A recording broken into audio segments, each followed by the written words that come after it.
All the necessary parts for installation are provided in the packaging: reservoir, reactor, diffuser, silicone tubing, and various fixing collars. For installation, you will need to have the following tools: a flathead screwdriver, for diesel motors, a drill with a normal or multi-staged 16mm bit, and a cutter or scissor.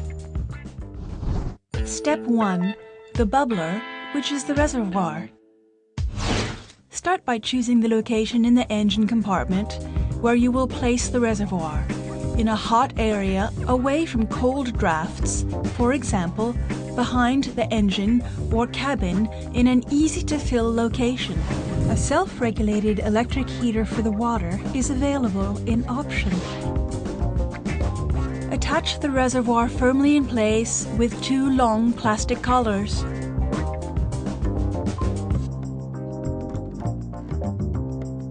Be careful not to obstruct the underside of the reservoir through which air enters.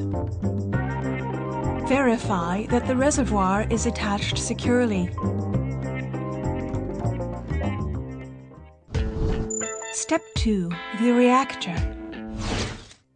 Now, take the reactor and insert it into the 2 extremities of the silicone tube, making sure to have placed 2 collars for fixation.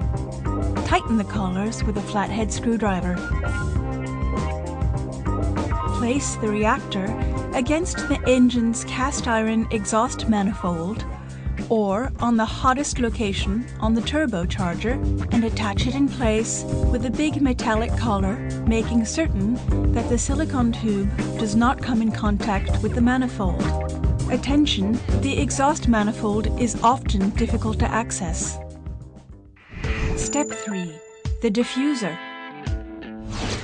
For diesel motors, find the rubber or plastic intake hose, preferably as close as possible to the turbocharger or in a hose with a small diameter. The intake is found between the air filter and the engine or turbocharger. Unfasten the hose before piercing so you can clean it inside and out after piercing. Make sure to clean off all plastic shavings. Drill a 16mm hole with a normal or multi-staged bit. Insert the diffuser with force, being sure to orient the arrow on the diffuser in the same direction as the air circulation.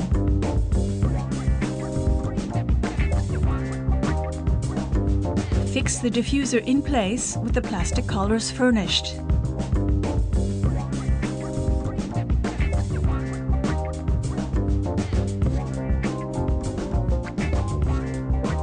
Refit the hose in place. Step 4. Connection.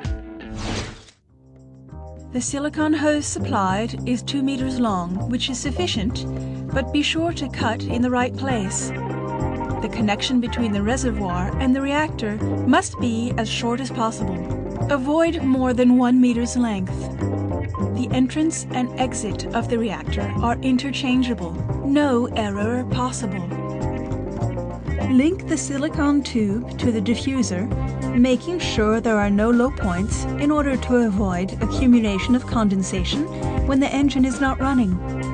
Verify that the tubing in general does not rub against any sharp parts. Attach in place if necessary. In the same manner, connect the silicone tube to the reservoir and fix the hose in place with a metallic collar.